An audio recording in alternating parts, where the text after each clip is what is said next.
Okay, so when you say input, process, output, that process is not necessarily internal. Some of this can be outsourced. Some would be uh, in-source or in-house. So how do you make a decision or make or buy? Typically, a company has a value chain like that, right? You have your main core process, primary activities, and you have your secondary processes. So by default, most companies would do in-house all the primary and outsource the secondary. But there are many management style, right? Many business models in which there are no rules anymore, which one to do in-house, which one to outsource. So when designing a process, it doesn't mean it's internal, no? Okay? When your goal is efficiency and effectiveness, sometimes you have to outsource, okay? Sometimes you have to outsource, especially when you're pressed for time, okay? And you want to be more innovative. So what I will share with you are the criteria for you to decide how to improve your process by making the right make or buy decisions. Okay? So if you look at a typical process like this, you have supplier process, customers, like your Popey's diagram, it may turn out that, sure, the supplier is the same, customer is the same, but your process keeps going out and coming back, right? So this can be the ideal design for your process. Not everything is done internally. So the question is, which one do you take out? Which one do you do inside? But remember, as an operations manager, whether it's inside or outside, you are the process owner. You control everything.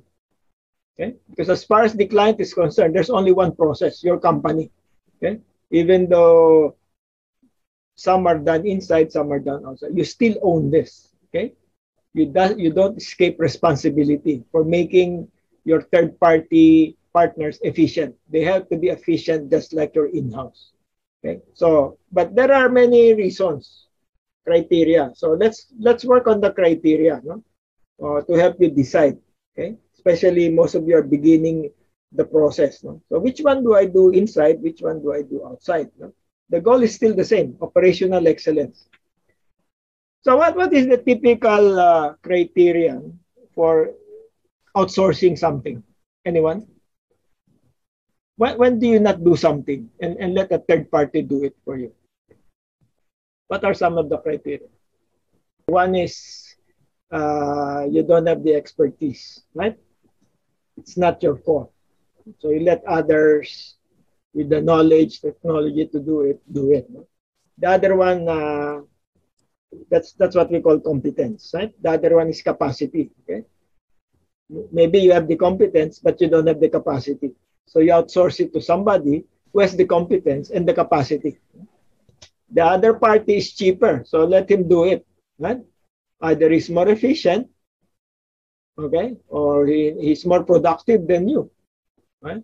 So, of course, competence and costs have overlap. If it is your competence, ideally, you should be the cheaper provider because you're efficient, right? But some companies just look at cost to outsource, okay? If I do it with 1 peso, a third party can do it for 50 centavos. I let him do it, okay? You outsource the process, okay? So other than, we're now into 4 C's, 3 C's. Competence, capacity, and cost. Any other reason? Sabihin ko na. Okay. What is core or non-core? Is it a core or non-core competence? Yeah? Non-core, take it out. Right?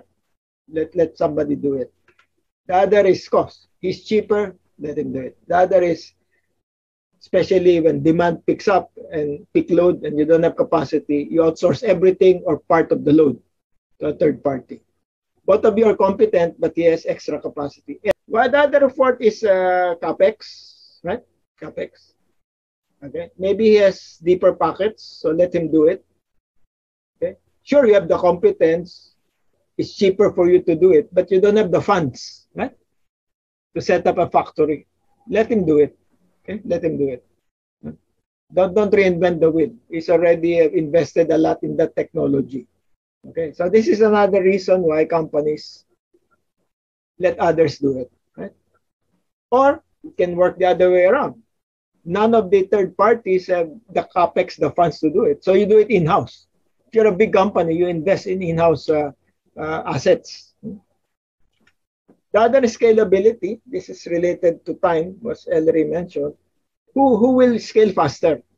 Who can grow faster in the VUCA world? All things being equal, you have the same cost, the same competence, same capacity, the same cap, but he can grow faster than you. He can double in 1 year, but you cannot double in 1 year. So outsource to him if you see demand is increasing and you cannot cope with demand. More of that tomorrow, right? More of that tomorrow. Okay. The last one is risk. Okay, you don't want to take the risk. Political risk, geopolitical risk, economic risk. So let the third party do it if you don't want to absorb the risk of supply chain. Okay, call this supply chain risk. So these are not necessarily in sequence. You can have a combination of these criteria. Explore the option of outsourcing some or insourcing some, okay, using these 6 major criteria. The goal is not just cost cutting. It is to improve effectiveness and efficiency. Okay. So what is the right configuration for your process? Okay. Is it 80% in-house, 20% outsourced, or is it the other way around? Feel free to experiment, right? But again, what will not change? What will not change is whether it's outsourced or in-house, you are still the process owner. You manage your partners because the customer is still yours, whether you outsource the process or not. Okay.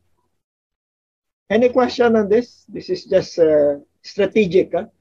We're doing a strategic decision here in process design. Okay, so once you decide the partners, then you map them and then you own them, right? If you're A, you own the process of B. You cannot say B is a black box. I don't care about B. No, you should care about B, even though you outsource it. As we will learn tomorrow, the weakest link decides your capacity. So if B is weak, then he determines your weakness. Okay? So you have to make sure all partners are strong when you design your supply chain or network. Why? Because competition is shifting from company to company to network versus network, chain versus chain. Okay. What is the meaning of this? Can anybody explain this? How come in the future it's no longer company versus company? It's network versus network. Anyone? This is the new VUCA world. This is the new VUCA world. When you say Uber, it's not Uber. It's the Uber supply chain. When you say Toyota, you're not competing with Toyota. You're competing with the Toyota value chain or supply chain. So why this shift? Can anybody explain this? Okay. So when you do competitive analysis, you're not just company-centric. Okay? You're chain-centric, including your outside partners. When you talk about agility, it's not agility of one company. It's agility of the entire chain or network. You know those 5-star quality, lean, efficient, sustainability. That applies to the entire chain, not just to your company. All your partners must achieve those 5 goals to really say you're operational excellence. Okay? So we're defining operational excellence again. Another definition is it is not just about company. Okay? It is operational excellence of all the partners working together to satisfy the end user. Okay? Just getting the cheapest. You get the best because you want your chain to be excellent, not just your company, because no company operates on its own. You don't own all the processes. You don't own. So this is very important in choosing the right partner. You can have the best machine, the best employees, the best technology, but if your partners are inefficient, they will drag you down, right? And all your strengths are wasted. More of this tomorrow, right? When we look at process analysis. Okay, so look at your supplier as partners, and they are part of your process. They are part of your process, especially when you outsource. Okay, so there will be three operating models for you to choose from. These are the layers. Of course, there are variation in between. The first one is own everything. We call this vertical integration. If you want perfect control, but this is going to be high capex, and you have a lot of employees if you do this. Don't outsource anything. Do everything end to end. If you're doing product, you also make the parts. Okay? You also do after sales service. Everything is end to end. That's one model. There's nothing wrong. There's nothing bad about this. It's an option. Some great companies do this end to end, but not many do this because of obvious reasons. You may not be competent in all the processes. Number two, there may be some suppliers better than you. So why do it in-house, right? But there's a logic behind end-to-end vertical integration. You have full control. Full control. You control everything. Everybody is your employee. Everybody is your employee. It's under it. Okay, the next one is arm's length. Okay, we call this outsourcing. Or typical purchasing. You purchase the service from third party at arm's length.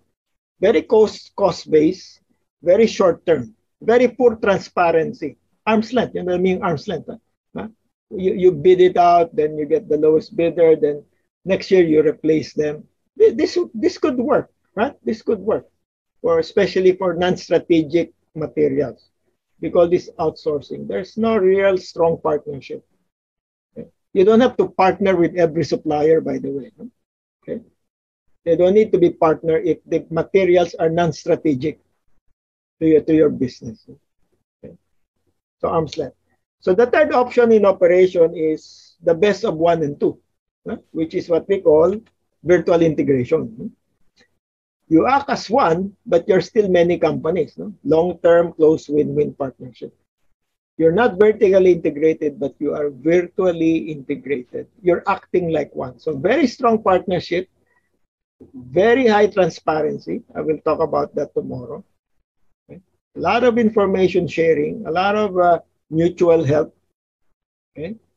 Co-located, trust, zero inspection, complete trust. You're moving as one company. But actually, legally, you're many companies because you're not number one. In number one, it's only one company. In number three, many companies acting like one process, seamless. So this is now the emerging business model, number three. You see the likes of Amazon, Alipay, Airbnb, Uber, many companies acting like one, even Amazon, okay, even Walmart, even Toyota. Okay? Many companies under one roof, but they're not owned by one shareholder. They're owned by many shareholders. Dell, which I gave you a reading on that, is an example. Okay? Then the rest will be somewhere in between. You can combine this 1, 2, and 3. There are many shades of gray. Right? It's your choice, right? So look at this in redesigning your process that you presented today. Will I go for outsourcing, virtual integration, vertical? Will I have to own this? Okay, which is better? Which will make us more agile in the VUCA world? Which is more agile? 1, 2, or 3, or any combination? Any questions so far? Okay, good, very good. So process is not just process, no? You can break it up, no? In, out, no? And there are types of relationship. This one of my posts in Facebook. I post a lot in Facebook on how to survive the pandemic. You can go to my Facebook and LinkedIn. So another way to look at competitiveness is industry cooperation. Okay? So I'm giving a travel example on how to cope with the pandemic. Okay? So this is where partnership really comes in, or what we call VI, virtual integration. If you're not virtually integrated, no industry will survive. Okay? Whether you're hotel, an airline, or a vacation spot, or even a rent-a-car. So let's say the expectation of a client today in a new normal It's not quality, it's not price. It is what? Safety. Am I safe? Right? Okay. This is what drives demand. Are you safe? Or this is what destroys demand. Or that place is unsafe. I'm not going out of my house. Right? So, where are we? Right? Let's say you're here. No? You're traveling to, you're in an airline or even here.